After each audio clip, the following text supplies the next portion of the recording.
हं. अच्छा मॅडम आपल्या हातामध्ये हा जो ज्ञानोजी टूथपेस्ट आहे, डिएक्सन कंपनीचा आहे. मॅडम हा आपण कशासाठी यूज करता? दातासाठी. मोठ्यानं बोलाल जरा. दातासाठी करते, अच्छा, हिरड्या दातांचे का? मालिश करण्यासाठी करते ओके, आणि चेहऱ्यावर सुद्धा मी तो लावते. ओके.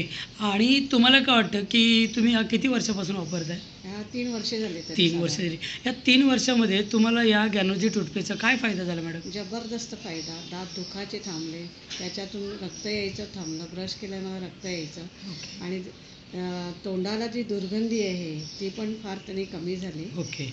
आणि मेन सर्दी, घसा वगैरे दुखत असला तरी हां. घशात पाणी लावून थोडंसं लावलं तरी ती सर्दी कमी होते, माझा डोकंदुखी कमी होते. अच्छा, हे सगळे मला तुम्हाला अनुभव आहे. प्रॅक्टिकल अनुभव आलेले हां, आहेत. हां, हां. म्हणजे तुम्ही एकंदरीत या टूथपेस्टकडं हां. एक दात घासण्याचा टूथपेस्ट न पाहता हां. एक प्राथमोपचार म्हणूनच त्याच्या पाहिलेला हो, आहे. हो, हो. आणि मला वाटतं मॅडम, आपण आपलं नाव मॅडम? नैना प्रदीप पिसाळ. अच्छा, आपण पनवेलमध्ये राहता. हां. अच्छा. मॅडम, आपल्याला वाटतं की हा टूथपेस्ट मॅक्झिमम लोकांच्याकडे गेला पाहिजे? पोचला पाहिजे, या. घरोघरी पोचला पाहिजे. Very good, very good. Thank you ma'am, thank you.